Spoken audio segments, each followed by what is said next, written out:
Have you ever wondered what games you should keep or you should lose? Find out here at Purge Reviews. First Empires is a game about controlling civilization, I suppose. It's a civ game in theme and likely at heart. But what you're going to be doing mostly in this game is moving up tracks. Gamers love moving up tracks, and they will play broken games like Tapestry just to move up tracks. And in this one, you have tracks galore. There's a little bit of area control in the game, and I guess that's where a lot of the scoring will come from. But by controlling those areas, you're going to be moving up on tracks. And all of the tracks give you a bonus or some way to advantage in the game as you go to either hand size or put more people on the map, or you can move more people. All kinds of interesting things that these tracks will do. So you have to move up them. Now, do you move up these two and push that and really pound that power? Or do you kind of move everything equally, hoping that more balanced play will help you, or at least keep you from falling off any cliffs, as you would say, during the gaming, because you prepared for a little bit of everything while you're great at nothing. All of that is in here. And sometimes at the end of the game, you're going to see civilizations that will look different and kind of build up differently on those tracks. Each of the players are going after the scoring mechanism in the game, but those tracks are going to dominate the game as you're playing through. Now, after multiple plays, I kind of felt like it started to feel like the same. There wasn't a lot of new injection of things to do. You kind of got into a strategy, and if it worked, you kept using that strategy until you lost.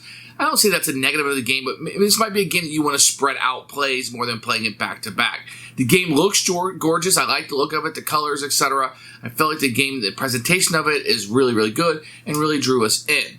Now, if you're looking for a civilization game, this isn't going to feel like it as much as others, but it does play in a quick play time. The downtime is very minimal in this game. There is enough going on to keep your interest, and decisions will dictate who wins, which is all you can really ask for. First Empires was a hit, but we're going to be purging it. Now you're going to say, why are you going to be purging it? Because it started to feel the same. It wasn't a civ game that we kept coming back to. It was something that was just moving up those tracks, but I did like the interconnectivity of the tracks, and I think at some point I could see myself playing this over and over again and maybe even returning to my collection, but for now it wasn't enough to keep.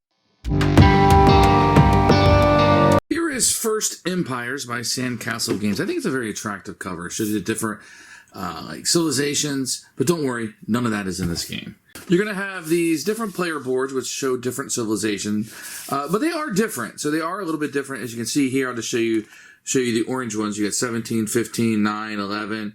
You can see the different victory points, etc. The cities are coming out at different locations. So they're a little bit asymmetrical, but I wouldn't go so crazy to say that they are.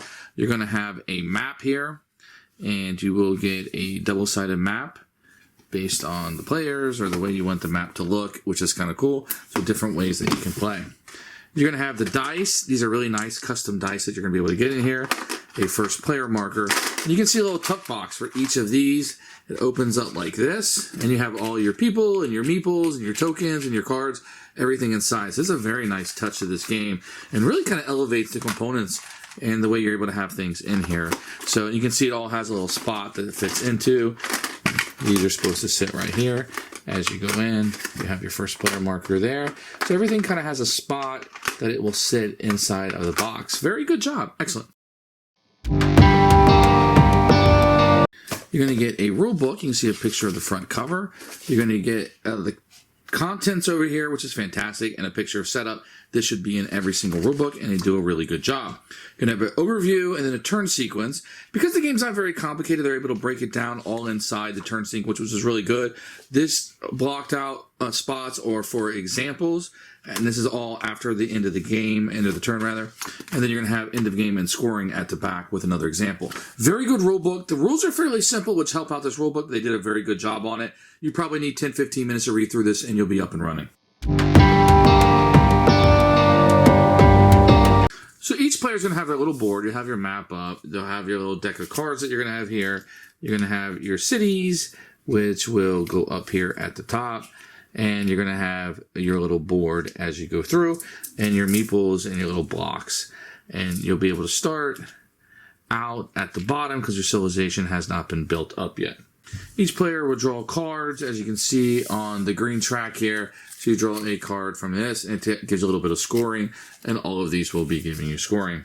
So I'm going to give you a little bit of an overview of how this will work. We'll zoom in on this here. So this right here will tell you how many dice that you roll. In this case, you'll be rolling 3 dice.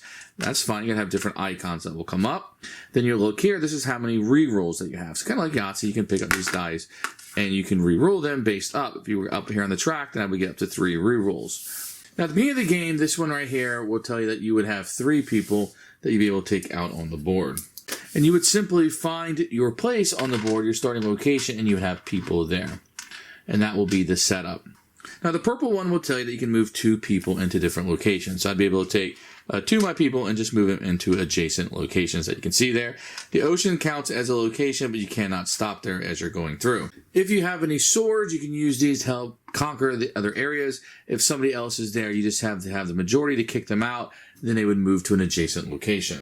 If you have any of these cards in your hand, you can now discard them to change the fonts on this. So what you're going to be doing is moving up these tracks.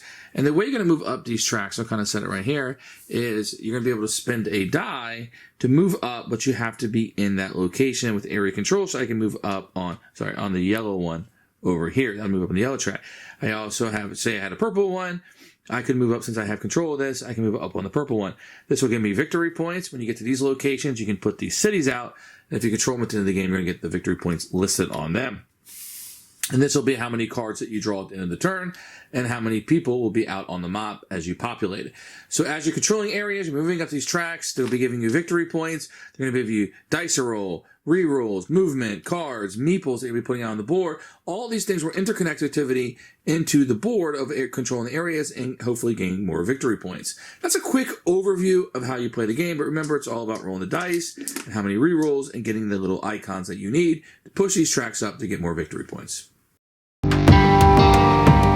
Who should buy this game? Anybody looking for a light civilization game? This is it. If you like tracks and moving up those tracks and all the little powers you get from the tracks, I think this one could be a sleeper hit for a lot of people, and it could be very appealing. Even though I got rid of my copy, still kind of consider getting it back. So, Purge for now.